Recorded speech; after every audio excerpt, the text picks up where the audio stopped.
What an awesome introduction.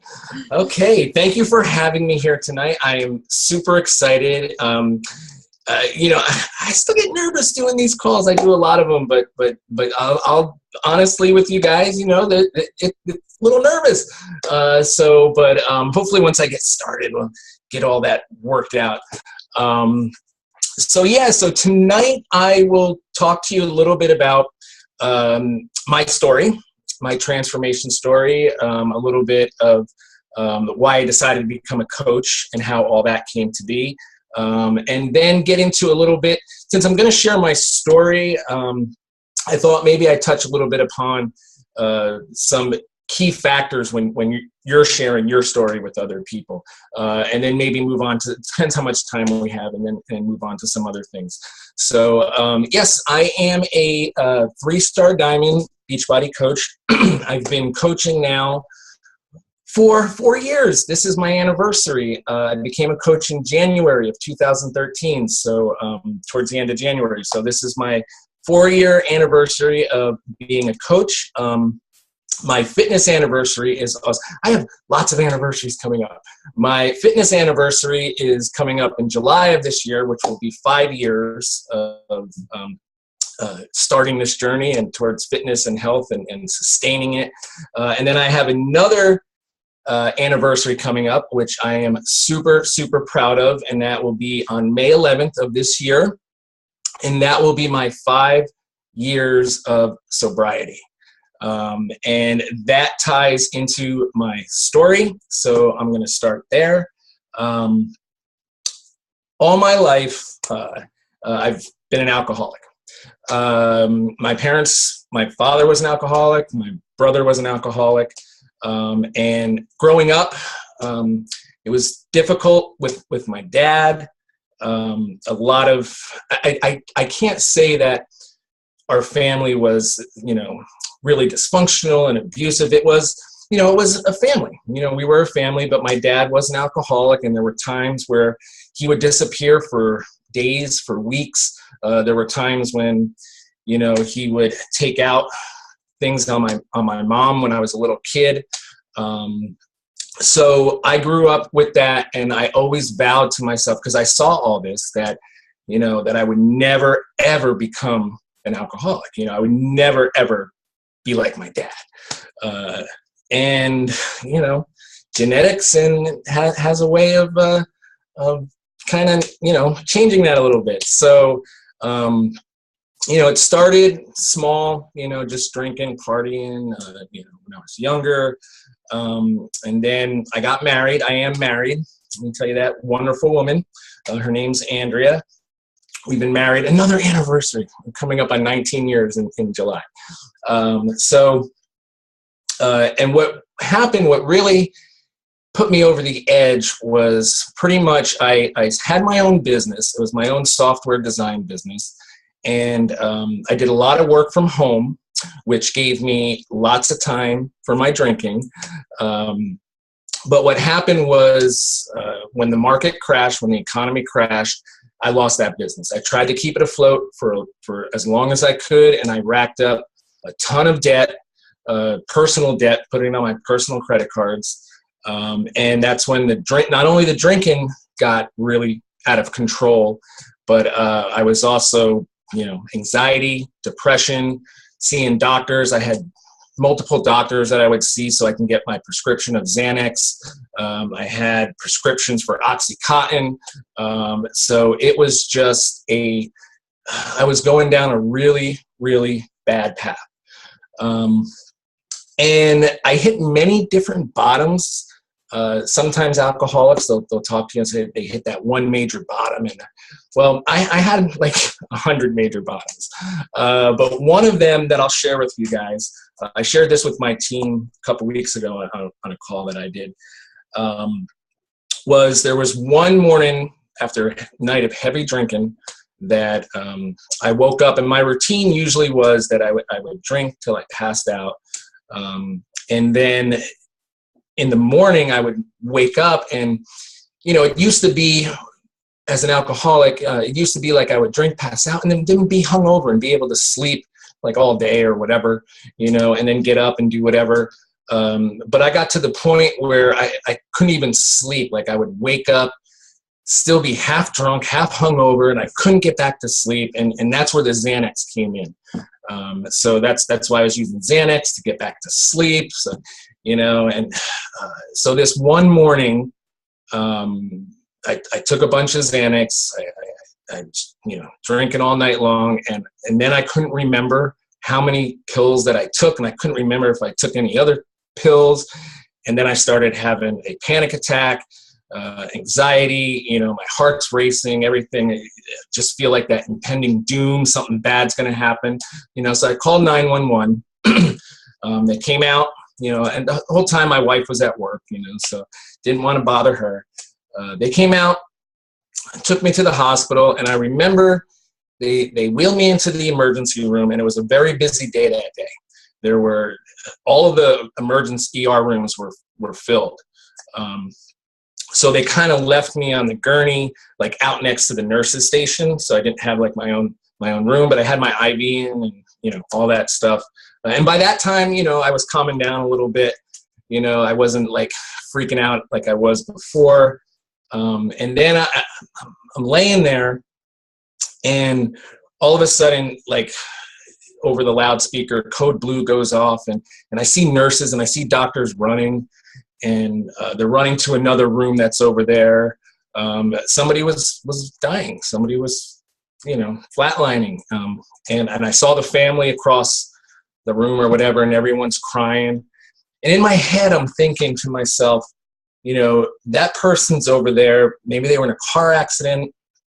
Maybe, who knows? Who knows what's going on? All I know is that I'm sitting here, lying here in this gurney because of my selfish, poor behaviors, my selfishness. My selfishness is taking away time from these doctors and nurses who were trying to save people. And I'm here because I wasn't in a car accident.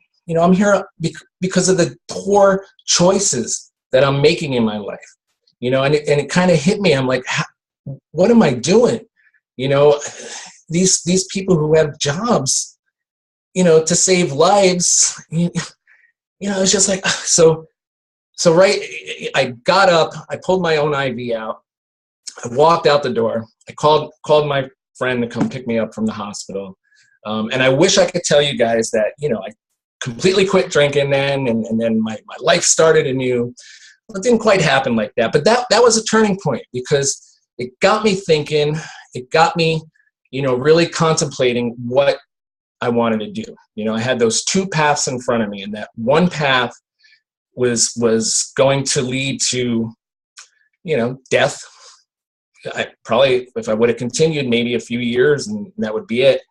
And that other path, the tougher path, the real tough path, that other path is easy.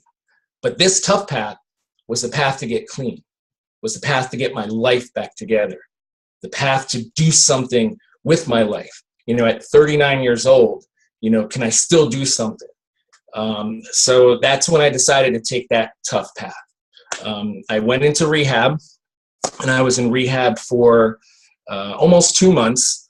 And I learned a ton of stuff, and it was the first time I ever went to rehab. I learned a ton of stuff in rehab. And, one of the things, obviously, and at that point in time, because of my drinking, because of my unhealthy eating, and, I was about 260 pounds. I know Rebecca posted that before picture of me, 260 pounds and completely, at 39 years old, with all the health conditions, forget the addiction, but high cholesterol, all that good stuff, at 39 years young. So in rehab, I learned that in order to have that healthy mind that I truly was seeking, that I needed to have that healthy body. So I knew right away, I got to get into shape. I got to work out. I got to do something. So I spoke to my wife, and she said, well, let's get that thing that we see on the infomercial, Insanity. And I'm like, sure, whatever, go ahead, get it. I had no idea what Insanity was, what Shaun T was, or any of that stuff. I'm just like, sure, okay, I got to do something, so go ahead and get it. So she ordered Insanity. We did the Beachbody.com 3 payments, blah, blah, blah, to get it. So I started, that was my very first program after I got out of rehab.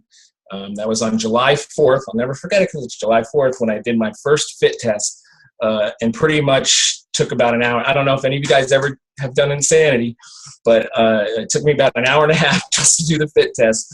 We do one, sit on the couch, say, all right, that's it. I think I puked a few times and whatever, but I got through it. I got through it, and then the following day, I started day 1 of the program, barely did a thing, pretty much just sat there and stared at the TV with Sean T and just saying to myself, this guy is crazy. They're all crazy. Everyone's crazy. But I did a little bit more. Long story short, my why, that's why our why is so important. And this was my fitness why. I had to continue to do this for my sobriety. And that was what pushed me every day to push play, even though I didn't want to. I had to make sure that I was going to stay sober. And at this point, this was a thing that was helping. So I had to do it every single day. Even if I couldn't do it, I had to do it every single day. So that first round, I did lose around 20 pounds. And I'm sure a lot of that was because, quit drinking. I wasn't doing that. I started changing my nutrition. That happened slowly, like it does for all of us. Trying to figure out, I didn't follow the Insanity meal plan, just kind of doing our own thing and figuring stuff out. But yeah, I lost 20 pounds. After that, I moved on to Asylum. Back then they had Les Mills Combat, which was one of my favorite programs. But yeah, so I did all that, and I didn't have a coach, or I had a coach. They assigned me a coach, but never got back to me. So I was lucky enough, and at the time, I had no idea. I went onto the Beachbody message boards. I asked a question, and then a coach on there answered it. And I was like, oh, cool. And then he sent me a message, and he's like, hey, we got this group over here. If you want to come join us, we're all doing Insanity. Come on in and hang out with us and be accountable. And I was like, accountable? What the heck does that mean? So I'm like, all right, well, because my why, once again, was I have to do this. So whatever help, whatever assistance was out there for me, I had to take advantage of it. So I joined his group. Ultimately, I switched to him, and he became my coach. Rebecca mentioned him. His name is Greg Armfield. Amazing guy. Not only did he become my coach, but he is my best friend. And him and I are really, really close. Didn't know it at the time that my whole life was going to change, but it did. And he asked me after, a while of being in this group if I wanted to be a coach. And of course, I said the same thing that everybody says when they first get asked if they want to become a coach. I said, no. I said, are you crazy? I said, no, I'm not coaching material. I'm an introvert. No. And he was great. He was like, okay, no worries.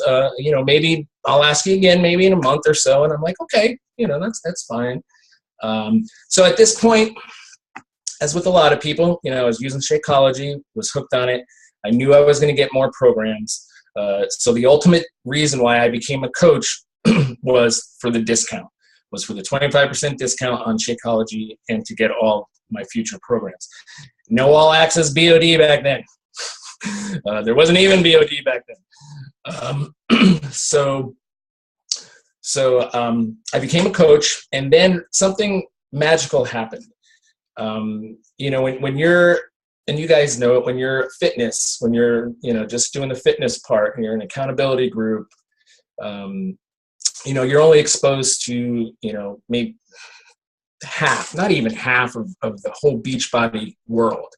And then when you become a coach, all of a sudden you're exposed to the whole thing. And it just blew my mind. It blew my, once I got added to the coaching groups, once I was, and I'm also an Emerald personality. So I like data. I like to analyze things. I like to read knowledge, before I make decisions, very critical.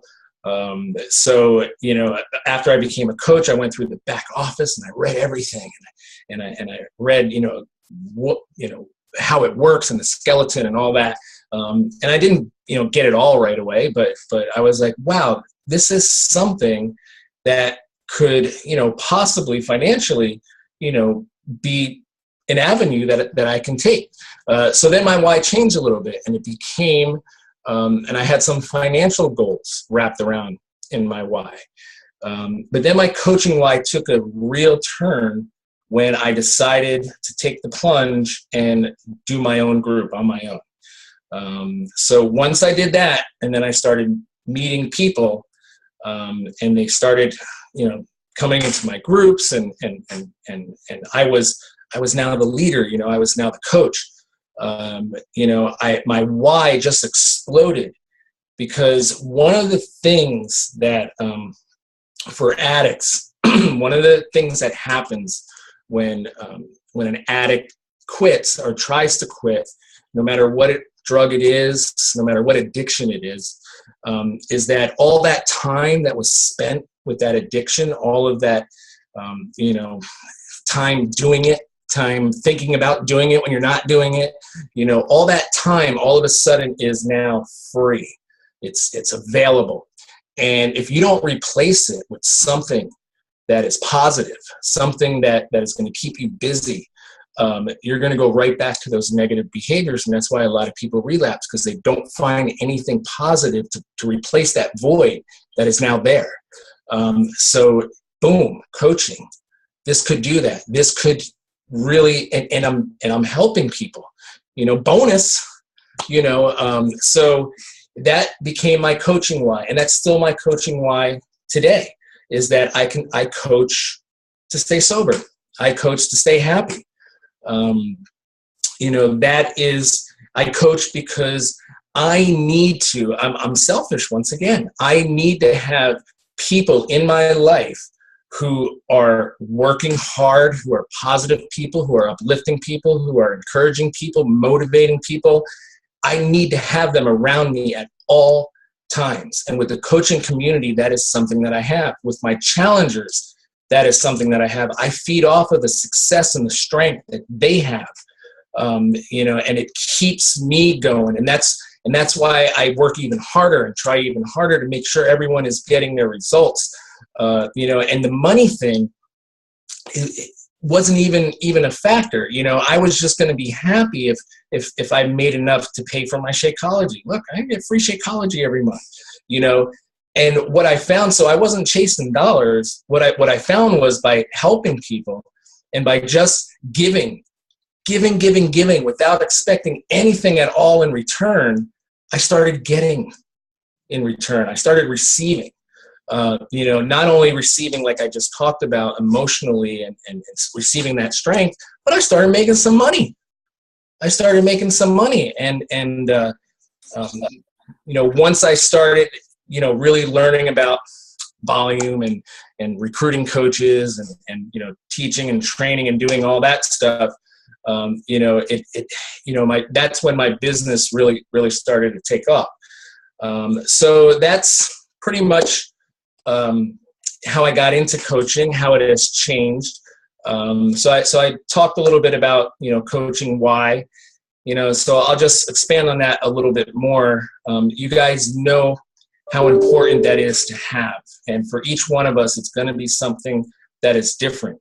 But that why does have to be something that is so strong, so powerful, so personal, that it is going to get you through all those obstacles, all those struggles, anything that gets in your way, you are going to be able to overcome it. Doesn't mean you're not going to get frustrated. It doesn't mean you're not going to, have a bad day. But it means that no matter what, you're going to continue moving forward. You're not looking back. You're not looking left. You're not looking right. You're constantly looking forward. And your why is going to evolve like it did with me, over time. So it's very, very important. Another important thing to have as a Beachbody coach is your story. And that's what I just shared with you. Now, when I first became a coach and I had my first group, not in a million years would I share. I didn't want anyone to know that I was a recovering alcoholic. that was, that was personal, that was private. What are people going to think about me? They're going to judge me. They're all going to leave my group if they know, so I didn't want to tell anybody that.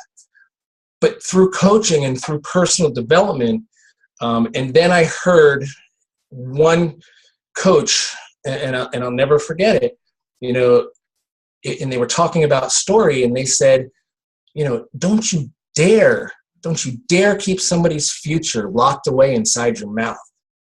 And that just hit me, and I was like, wow, I got to tell my story. I got to tell people who I am. And it doesn't matter if they judge me. It doesn't matter if they want to leave my group or what it doesn't matter. But I need to share. And then once I started doing that, and I started being open and sharing my story with people, that is really when my coaching business kind of skyrocketed. Because then so many people were able to relate to me. And that's the first part of sharing your story. So I want to bring up my notes real quick, because I want to give you guys the 3 keys to sharing your story. The first thing that I touched upon is your story has to be personal. And the more personal your story, the more universal it becomes. Okay, the more people will relate to it. All right, because when you're telling your story to somebody, like tonight that I'm telling my story to you guys, when I was talking to you about my addiction and my alcoholism and even that story of me being in the hospital, were you thinking of me? Or maybe were you thinking of someone you know? When I mentioned that my dad's an alcoholic, were you thinking of somebody in your own family? Maybe you weren't thinking of me. That's the power of your story. That's what happens when you share.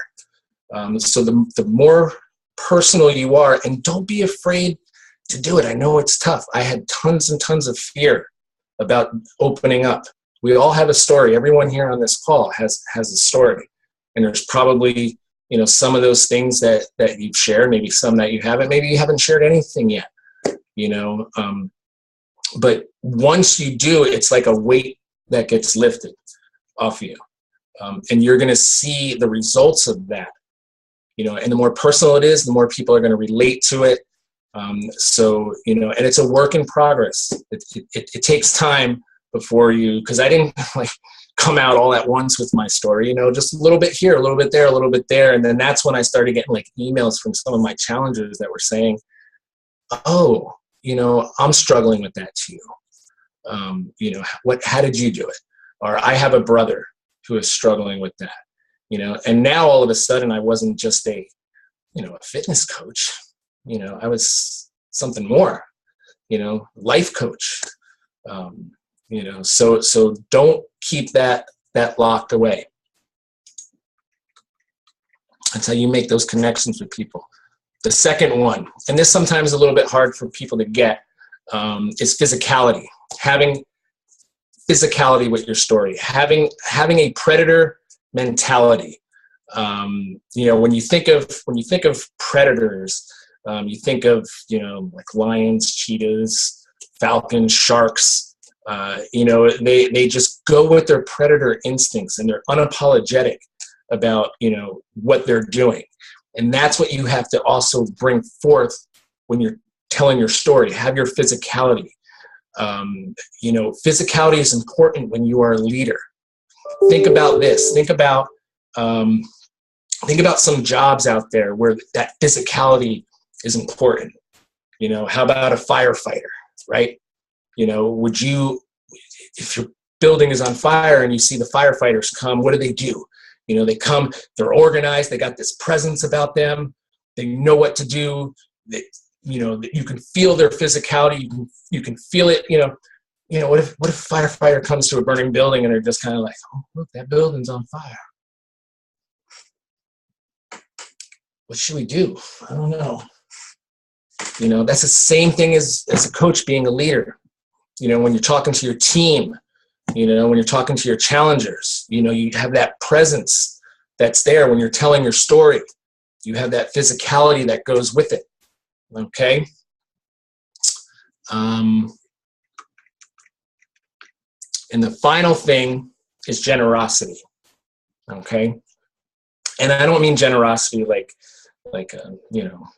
money, or gifts or things like that. I'm talking about generosity as the art of giving all of oneself all of the time.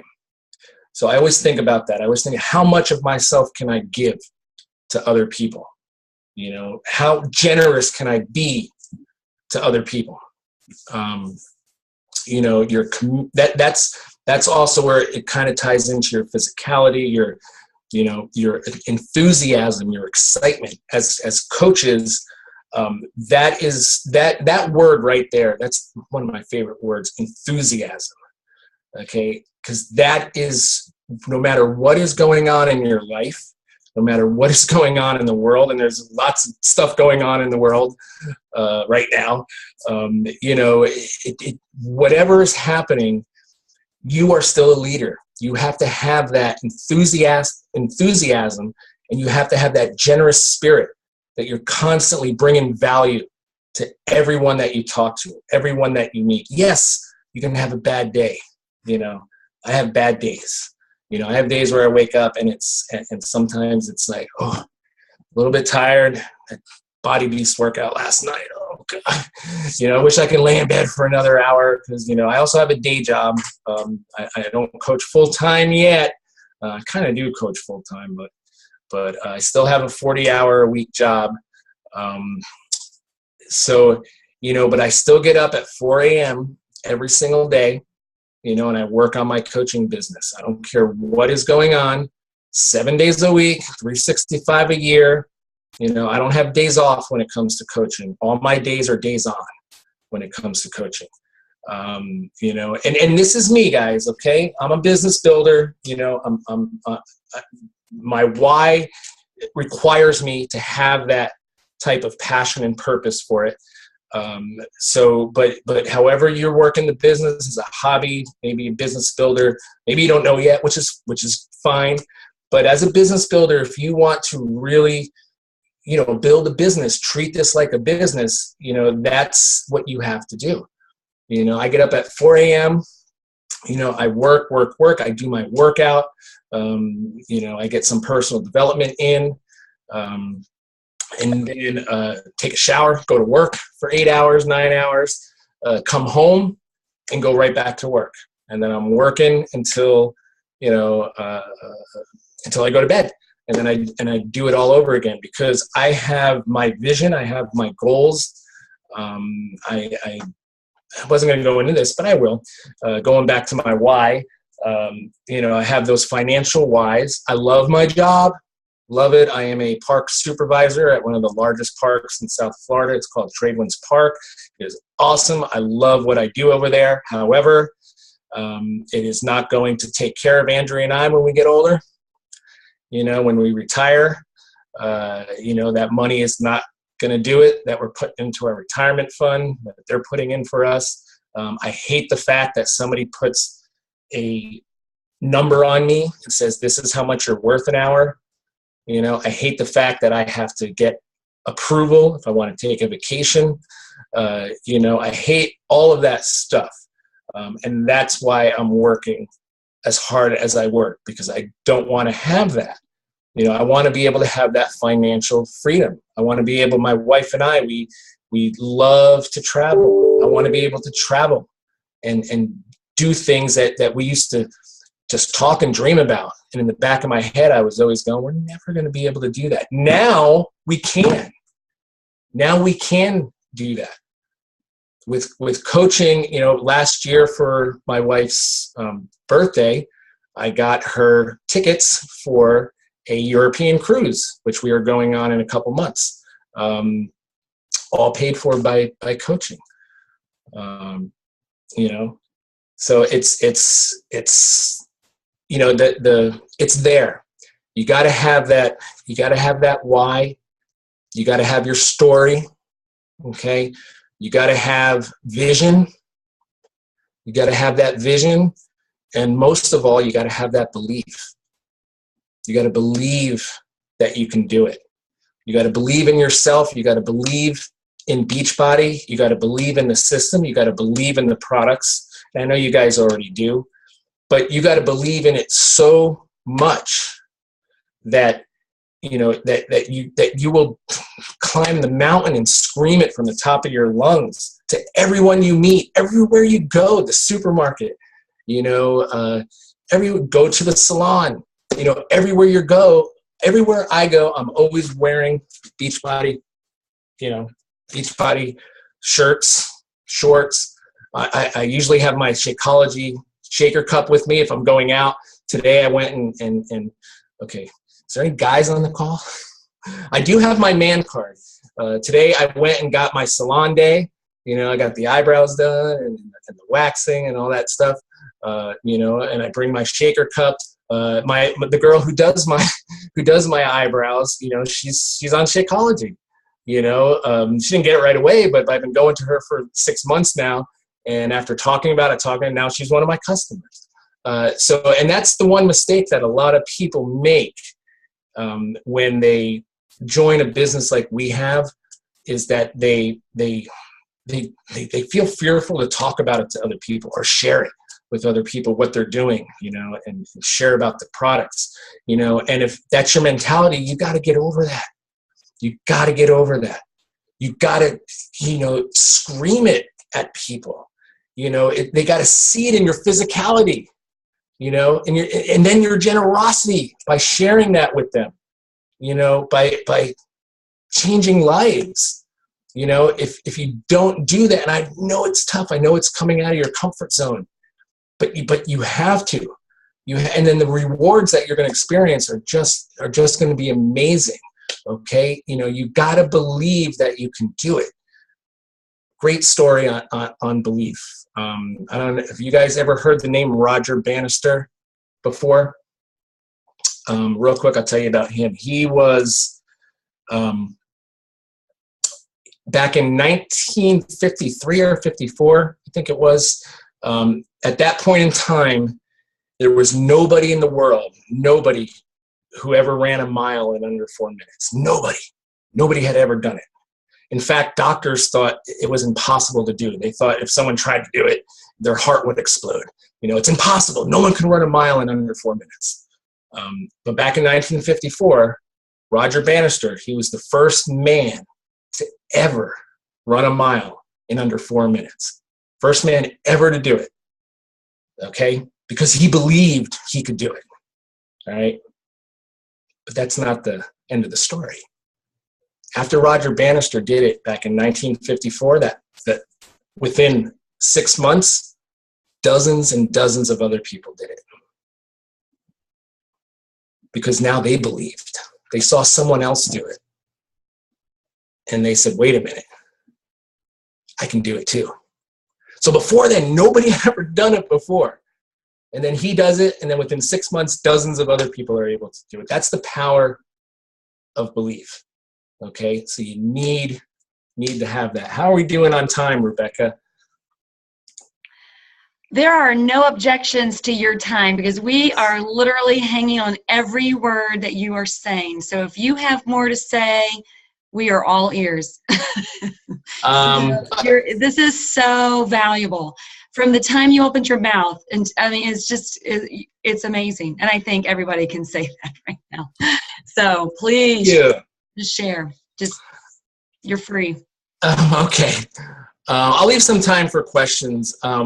Pretty much got to everything that I wanted to share with you guys. The coaching opportunity, for me, has completely changed my life. And I know I've already told you guys about that. It's changed my life financially. It's changed my life emotionally. But it's all those other things that it has done for me. My relationship with my wife has 19 years we're going to be married. And she helps me tons with this business. That's another thing. If you guys have spouses or significant others, get them involved. Get them involved. For a long time, I was doing everything on my own. you know, and had her do a little bit here, a little bit there or something, you know, like mail a prize or whatever.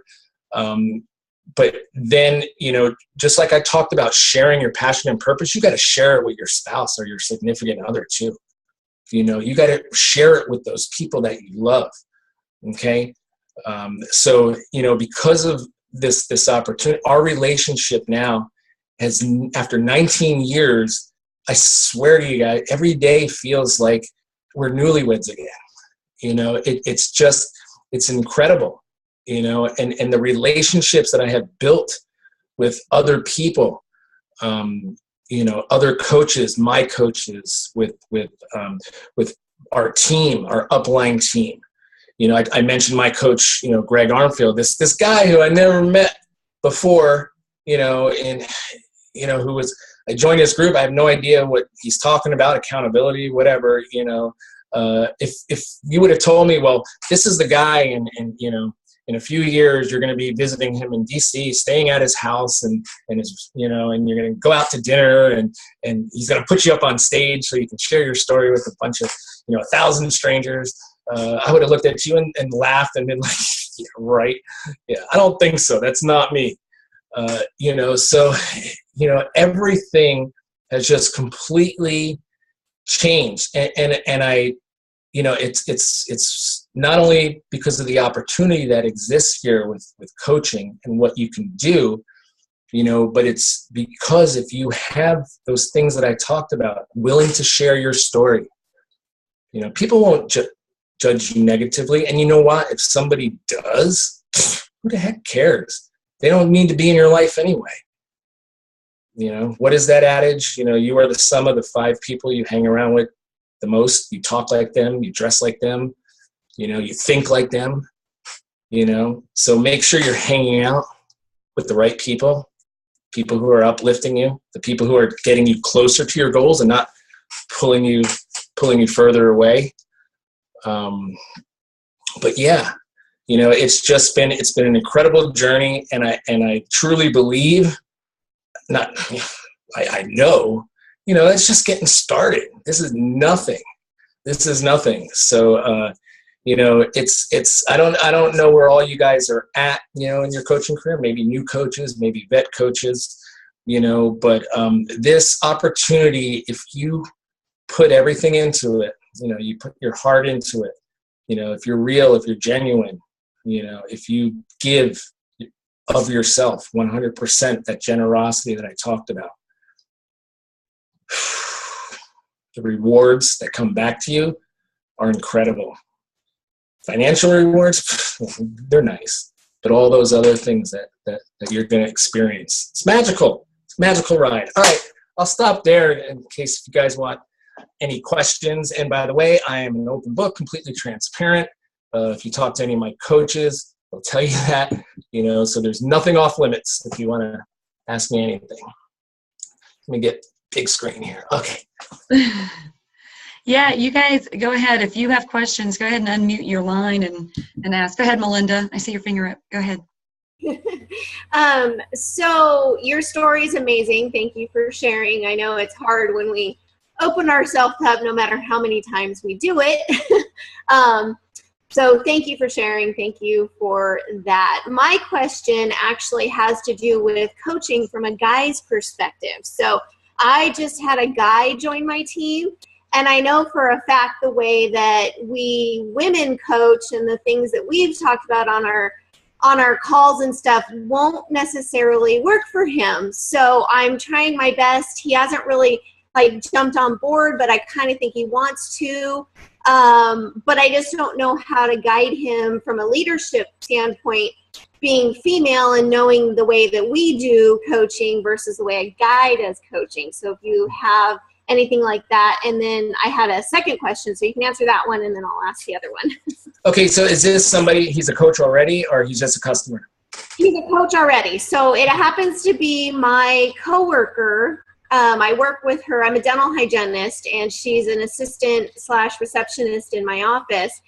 And he has done Beachbody programs before. And just on his own, he's bought some and he's had a transformation and he's lost weight and things like that. So he believes in the product. He was using the product, and he became a coach in November. And he's got 3 small children. I know they both work really, really hard, long hours. They don't see their kids a lot. This would really help them financially if they could like be building this business on the side. And so I'd really like to help guide him in the coaching / business opportunity, but I don't know exactly where to point him to get started to kind of see if it ignites a fire in him to want to do the business full time. Okay, so I know you guys. It looks like you guys have a pretty large team. You have, guy coaches, right, on your team? No, not too many. Not really. They're mostly. I mean, I think a lot of it is the guys you see. If you see the names, are all husbands, and the women work their accounts. I don't know if we have that many. Might have a couple. Right. I mean, don't discount the fact that he could learn a ton from you too. Yeah. So just because you have that gender thing, it doesn't matter. He could still learn a ton from you and a ton from your team. For me, it's kind of, the opposite, because I most of my coaches, the majority are women, and for me, I have to be able to relate to them, but what you see is what you get. I am just, whether you're a man or a woman, I kind of don't, treat you any differently or train you any differently, or say that you're a woman, I'm going to put you with this coach and she'll take care of you, and no. So I would just kind of take it upon yourself to really make sure if he wants to be successful at this, you are his leader, you are his coach. And there's also many other resources. There's as Beachbody as community, Beachbody is, the ultimate team. It's Team Beachbody. That's everyone's upline right there. So if there are, you can point him into the direction of some of the top men coaches that are in this business, so he can start following them, on Facebook. And see what they're doing. You can have them follow me, but yeah, go ahead. Do you think it's different? Like, do you see yourself doing some things that differently than the women do it? Like, our sweaty selfies and things like that. I mean, I don't know. Yeah, no, I do sweaty selfies all the time. I do. I post today on Facebook, I posted, I went and got my eyebrows waxed, and that was my Facebook post today. Just because I'm a guy, I love to be pampered too. So I really don't do anything differently than anybody else. Now some people on an individual basis, you work with them a little bit differently depending upon their goals and what their needs are, what they're looking for you as a leader. But on an overall, I just, treat everyone the same. I share my knowledge and my resources and what I do in this business, how I, run my free groups, how I run my Challenge Tracker app group. I share all that because I think that's all universal. I will say it is still a little difficult being a guy and posting, trying to do those 3 to 5 posts on Facebook, which I don't do, but I know, it's a little bit easier for you ladies to and we don't have kids. So that's another thing, so I can't post and talk about my kids, but I post a lot about my cats because we have a bunch of cats. So, it's things like that. It's just, it's just, I think it's just universal. And I think you have a lot that you can offer him and a lot that he can learn from you. And just because there's a gender thing there, I don't know. Did that help? I don't know. No, it did. It did. Because I think I've been hesitant to share, afraid that it wouldn't really help him, if that makes sense. So it will. So, I'll just have to like you said, just kind of treat it like regular training and that sort of thing. Make him a superstar, and then when you get other guy coaches, boom, you know. I know. Well, I told him, I said, you're in a position to really explode because you have like that relatability that obviously, you know, somebody coming for training for me and he's a guy, you know, it's like, it's different. I mean, it's a little bit different, the relatability, obviously, you know. Yeah, it is. So I told him, I said, you have a huge platform, you know, and the advantage I think with a guy is you can work generally with women and men, whereas the women tend to work mostly with the women. So, you know, it is kind of so I was trying to encourage him, but I think I've been hesitant to jump in and just really go for it with him and encourage him. So, I mean, you can think of it, you know, it's our business is kind of unique, but you are the CEO of your business. Okay, and as the CEO, you have lots of different employees. Some are men, some are women, you know, and you're running your business. And part of your business is to encourage, motivate, train, supply knowledge and wisdom, and share all your experiences and everything that you can. So that's never going to change, no matter, you know, who you're sharing to. So my second question kind of probably is already answered as well. So I have this gal just because I know the personal development, the growth that I've experienced in the last year and the growth that you talked about just from, you know, being a coach and how that's changed you personally and all of that. So I have this gal that I just was wondering, like, the relatability of, like she's suffering from like PTSD and some depression and things like that. And obviously I know exercise will help, eating better will help. But really the personal development, like you were talking about, you know, replacing your addiction with something else positive, because if you didn't, it would take over. And I feel like that's where she's at, because she's not breaking out of her cycles of the negative thoughts.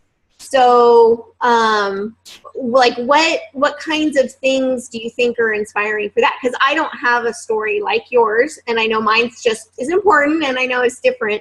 But that I want to help her, like you said, pouring out. I just don't know if she will feel like I relate or understand.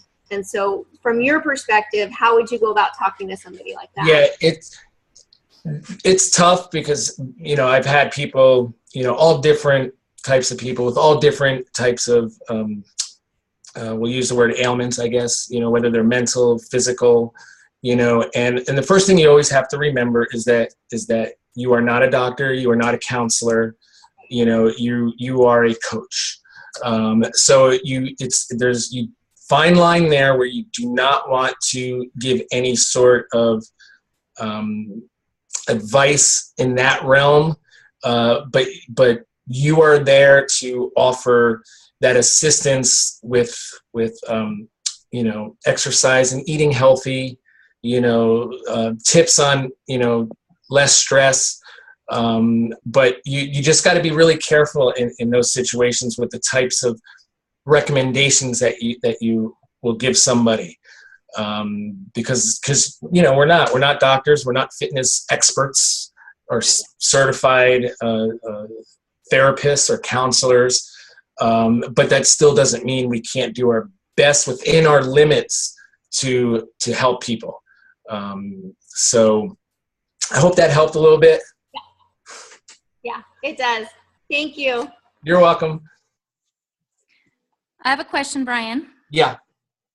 Thank you so much for sharing your story.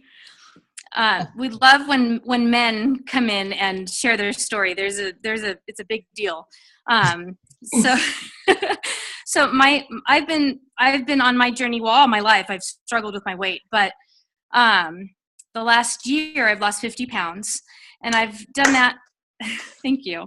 I've done that on my own at home. I have 2 special needs kids, and then my husband is overweight, has a heart condition, actually had a heart attack at 38. And so at this point, I kind of feel like I can encourage him to be healthy by him just watching me. And then this year he has, you know, jumped in to say, I'm ready, I want to do this. So my question is more as a wife helping her husband. First of all, did you work out with your wife, or did you kind of do that on your own? Did you work out by yourself? Yeah, when we first started, we did it together. We did it. I think I'm a morning person now. I work out in the mornings, but back then it was the afternoon. It was after work, and we did it together. And she didn't finish Insanity, but she has since then. But this is the first time. But so I kept going and doing it on my own. But yeah, it's with your spouse or your significant other. Just like if there's anyone else that you're helping, they're going to feed off of you. They're going to feed off of your excitement, your enthusiasm. They're going to feed off of the changes that are happening with you. And I'm not talking about weight loss changes, because that's going to happen. That's a given. If you do these programs, Shakeology, follow meal plan, you have your fitness why, the weight loss happens. It always does, unless there's some medical condition or something. But that's always going to happen. So, but it's those other things that are brought upon, that confidence, that self-esteem, that that passion, that happiness, a change in you, and that's what my wife started to see in me. And then that's when she started to get back into doing the workout. She's like, I want some of that. What's that movie where I want what she's having? No one knows. All right. Old movie, Meg Ryan. Anyway, Sleepless in Seattle. I don't know. But that's what that's what they see. They're almost like, I want to drink the Kool-Aid too, because this is pretty awesome. I want to have that feeling too. So leading by example, and just, always being positive with him, just like you would do with your other challengers too. And that's awesome. That's awesome that he's, a lot of times, and it's unfortunate that it takes something like a heart attack or something really major in order for someone to change and to find that why, but once that happens, that's something that is strong and powerful and personal, and that's even something, later on that he could share and talk about. But that is good. I am so glad, that he's on board. What's he doing? So he wants to do something with weights, and I started hammer and chisel. So he's willing to do some hammer and chisel. He had a total knee replacement, so he's limited at 90 degrees. So he knows he'll modify, but he was willing to do it, watch some of the videos with me. We sat and watched it. But that's all good. It's okay. Perfect program, because you got Sagi. He can relate. You got Autumn for you. That's right. So I guess my other question is, I don't know. I've been with my husband for 22 years. Okay, so we're haven't. Yes. You look like you're 25. Okay, go ahead. So we're eating. We've always been eating buddies. Like, we just like our food, and I love to cook. And so, anyways, our way of rewarding ourselves throughout our entire marriage has been go out to eat. Was that something that you did too? Okay. Oh yeah. So how do you reward yourself now? Oh yeah, we still do that. Oh yeah. Go out to eat. We have that treat meal. Oh yeah. Okay. Definitely. Or that Ben and Jerry's night. Are you kidding? Yeah. You can't. You can't. Listen, you eating healthy and being consistent with that is the key. Consistency. Doing it, the 80-20 rule, even though we're more like 90-10, if I'm eating healthy, and back then, when I first started, I didn't enjoy it, kale, now, honestly, now I love eating healthy. That's what happens to you. Your brain changes, so I look forward to eating all those foods, but I never, when I started, I said, I'm not going to be one of those people who's going to beat myself up, or who's going to quit ice cream and cookies and never going to have it. No way. I'm just going to do all the other stuff, and be consistent with that, and still have my treat times, still have my treat meals. And I tell all my challengers this. I tell them, never ever use the word cheat. Never ever use the word cheat. It's treat. Okay, it's not a cheat meal. Cheat is a word that has a negative connotation to it. Cheat, it's like you're doing something wrong. I'm cheating. Cheat, it's like breaking the law. I'm doing something sneaky. Treat, that's a reward. That's a positive word. That's your treat meal. I kick butt all week long. So Saturday night, we're going out to the Cheesecake Factory and I'm getting my treat meal. But just, you have to make sure that all the other consistency is there. You don't have 5 treat meals a week. You have that one treat meal or that one treat night. Saturday night, that's our date night. So Saturday night, I told you guys my hours, I work hard, but Saturday, shut it down. It's my wife and I, whether we go to the movies, go out to eat, whether we stay home, and watch a movie. The phone goes off, everything is shut down. And then that's when, we'll have our ice cream or we'll do our treat meal. And then boom, we're back to work. We're back. Sunday is food prep day. We do that together. That's another thing that you can do with your husband. So Sundays is food prep day. For a while there, for I think before the holidays, for like 8 months, we went through every meal prep on the Beachbody blogs. They're all awesome. The Mexican one is the best. We went through all of them, made all of them, and I shared it with all my challengers, pictures and everything. That's being proof of the product. We went through all of that. And on Sundays we meal prep together. This year so far, I'm doing Body Beast right now, and I've already done it before, but I'm trying to really bulk up now. I can't believe I'm saying that, right?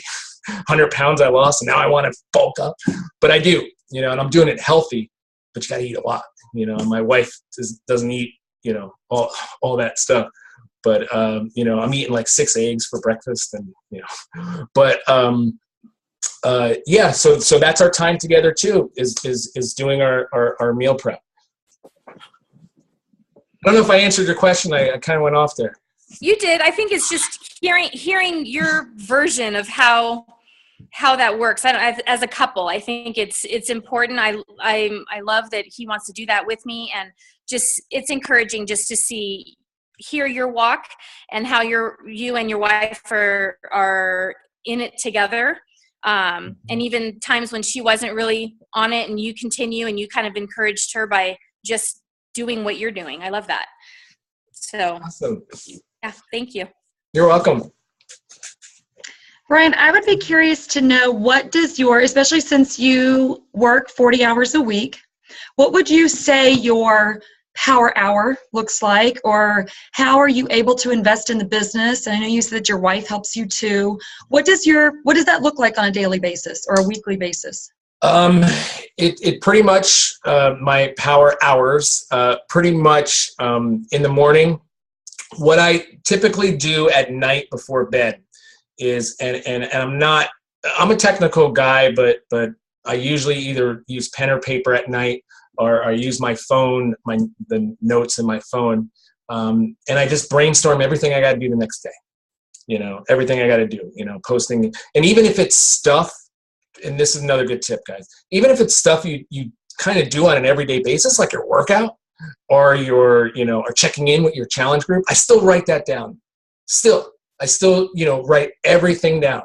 Answer emails. I got to do a recognition poster for such and such tomorrow in the morning. So I kind of get all my thoughts together right before bed. Write that down. Not every night, but most nights I try to. And then the next day when I get up, first thing I do, I go downstairs. I gotta get my coffee. After I make my coffee, I sit down and I go through that list. I'm drinking my coffee, waking up, and it's usually I used to get up at 4 a.m. every single day. Now I kind of sleep in a little bit more with doing the Body Beast, and so now it's like around 5 that I get up. And then I drink my coffee. I go through that. I get myself mentally ready. I'll read some PD. Can I do a book recommendation, guys? I have tons of PD, but if you guys, Traveler's Gift, this is what I usually always go back to, like in the mornings. Traveler's Gift by Andy Andrews. Amazing, amazing book. and I'll read, this is the 7 decisions for success. And I always have one taped to my fridge. So while the coffee is brewing, I'm reading it. But then I'll go through here and read some stuff, or other personal development. And then I get started. And then I get started on my day. Go through that list, check in with my challenge groups, check in, check in with my coaching group. Answer any emails, do any recognitions that I got to do Facebook, do sharing, inviting, all different things. So I do that in the mornings. I get all that done. So it's usually, about 3 hours that I work on the business in the morning. And at the same time, my wife gets up early, she's working out, she whatever she can take care of, whatever I can give her, like making recognition banners for me, things like that, she can take care of and do. And then when I come home, that's my second check-in, where I'm checking in with my challenge groups, answering more emails, checking in with my coaches, doing calls, training calls. I do training calls every day in the evening, pretty much the whole week. The only days I don't do one are usually Fridays. But I have my own team call on Tuesday nights. We have tonight at 8 o'clock, we have our new coach training call. At 9 o'clock is our business builders call. So I'm constantly, at night doing lots of different, that's like my coach training. I could say the mornings are customer, and then the evenings are like related to all coach stuff, but there's still other, mixed in there. And then my days off of work are Sundays and Mondays. So Sundays is meal prep. I do a lot of pictures and posts, and I'll take a lot of pictures on Sunday, especially my workout pictures. I'll take my workout pictures on Sunday, and when I post on Facebook about my workouts, I don't just report, hey, I did hammer and chisel today, it was great. Sagi really killed me. I always try to add value to every single post that I do, whether it's a quote, and it's a picture of me. It's always a picture of me. It's not just a quote, an image. It's a picture of me, and then I put the quote that I want on me, on the image of me, and then post that on Facebook, and then write a little thing about how I'm feeling. So I'll take those pictures on Sunday, and I'll decide on all those quotes, and I'll do that work on Sunday on my day off. Now I have all my morning Facebook posts with my added value message to people already done on Sunday for Monday through Friday. So I do that. Whenever I do my groups, if I have to, like the challenge tracker, the health bet group that we're doing now, I combined it with my premier group, which I usually do on Facebook, but we put it into one big group. We're doing the health bet. I always do it with my coaches, never alone. And we always get together before the group starts, and we plan the whole thing out. We plan out, all the posts for every single day. We plan out what the prizes are going to be. We have everything done beforehand. So once the group starts, boom, all we got to do is focus on helping the people in the group. Everything else is already done. So I do a lot of that work on my days off from my other job, getting all that done. Very good. I love that too, because I keep thinking to myself, like, I got to get a picture of myself just now while I've worked out. But you don't have to if you're adding value. If you're adding value, it doesn't really matter. So that would be a huge time saver. Very good. Anyone else have any questions? I know you have another call coming up, but anybody have anything else, or do you need to roll, Brian? I think there was a question in the chat. Oh, okay. What's a good way to get others interested as a male coach? I'm still a beginner with coaching, and I'm ready to start changing lives.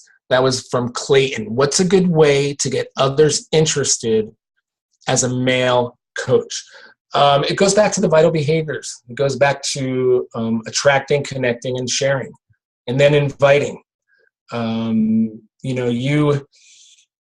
you want to do, if you're going out there seeking people, it may not work. I don't know how many friends you have, or if your friends list is 3,000 or 30. When I started, my friends list was 20 on Facebook 4 years ago. But so I don't know how many people that but you have to, most of my customers that I get now, I get from people who are following me and who contact me, not me contacting them, and it takes time, but, and that's why I mentioned about, sharing and adding value, and not just posting that workout pic or posting that, you have to talk about Beachbody and Shakeology and share your passion, but, not constantly, you still got to have those posts where you're just sharing your life with other people, forming relationships, having that trust involved. Now, if you're doing something where you're running free groups and you're doing Facebook advertising on your like page or your business page, it's kind of the same thing, because if you're running a free group, you're offering value to somebody. And it's not about Beachbody. It's not about Shakeology. It's just about reaching people and helping people and getting them to trust you. They don't know you, so it has to start there. So you're not, we call it vomiting sales on people. You're not vomiting any sales on people, but you're genuinely helping people and getting them to trust you. And in time and you have patience with that pays off. It's kind of like that farmer who's throwing the seeds out there on his land, and then, what has to happen before he can pick those veggies. He's not going to pick them tomorrow. He's got to water it. He's got to fertilize it. He's got to do whatever farmers do. And 3 months from now, he's got a crop that he can go out there and start picking the fruit off of, or the veggies off of. And while he's doing that, he's got another piece of land here that he's doing the same thing with, and another piece of land. So when this one's ready to harvest, you do it, and then the next one will be ready after that one, and then the next one, and stuff like that takes consistency, it takes patience, and it takes believing and trusting the process that it's going to happen. If all you guys who are on this call now, if you're a new coach, make that commitment right now that, you're going to be here a year from now on the same call with Rebecca. She'll have me back in 1 year. Everyone, be here. Make that commitment. Be here. Tell yourself, listen, this is a business. I'm in the business of helping people. I'm in the business of creating my own financial independence. It's not going to happen overnight. It's going to happen with me learning. It's going to happen with me failing. It's going to happen with me doing those 4 vital behaviors and being consistent with them, but it's going to happen, so, just keep doing that, and you're going to attract the people that, more times than not are like you. We attract people who are like us, whether, gender, forget age, it's people who share our same kind of humor, our same kind of excitement. You're going to attract, people who share similarities to your story. Those are the people that you're going to attract. So the more you get out there and the more that you do, the more people that you are going to attract. So I hope that answered your question a little bit, to get others interested. Just be yourself. And have patience, because it will happen if you're consistent with it. Yeah, and I think one of the biggest things that attracts people to you is, honestly, it's your results. I never knew anything about the story that you shared about, being an alcoholic or being in a hospital or being anything. It was like, when I first saw your results at that Super Saturday, I was like, where's my phone? I got to record this, It helps. It does help. And then you have being proof the product works, like you said, the 4 vitals, and being consistent, showing up every day. I love that, And Cindy Laniga raised her hand. Good girl. Do you have time? I know you have a call. Yeah. So one more question, then I do got to get ready for the call. Yep. So I guess my biggest question for you, I have so many amazing women in my challenge groups that have stories that need to be shared. And do you have any advice on how to help people get over that fear of sharing their story? Like my best coach, and I think she might be on here, Audra, has gone bold and shared her story and is just, blowing it up. And I just want to encourage others I can't do this by myself. I need the help of you guys to help me pay it forward.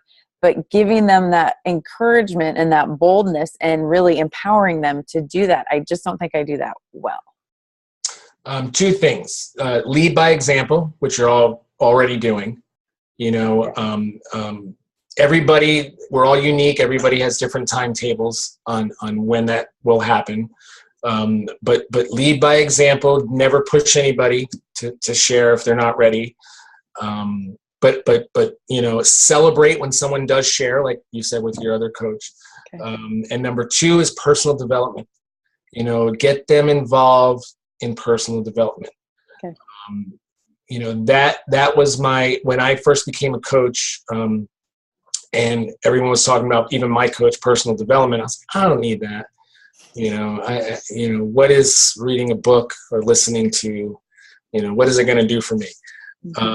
And finally, when I got, you know, that attitude shifted a little bit, saying that, well, you know what, in order to grow, I need to learn how to grow. You know, in order to become that person I want to become, I need to learn how to do that. What is that process? And it is personal development. Now, if you have some books that you have done, personal development that you have done that really has changed you, share that with her. And I share personal development with my challengers too. You know, not just my coaches, you know, because I think it's so important on your fitness journey to learn about yourself and to grow. Yep. So lead by example, you know, personal development, make sure that they're doing that. And in time, and keep constantly encouraging, you know, and being supportive. And in time, you know, that day will come that they're ready to do it. And also they can do breadcrumbs. You can talk about that, you know, about, So you don't have to share your whole thing. A little breadcrumb here, a little breadcrumb. That's what I did. Okay, great. Thank you so much, Brian. You're you welcome. Are inspiring, sir. Thank you. Thank you very much. Awesome. Gosh, I'm so thankful for the record button.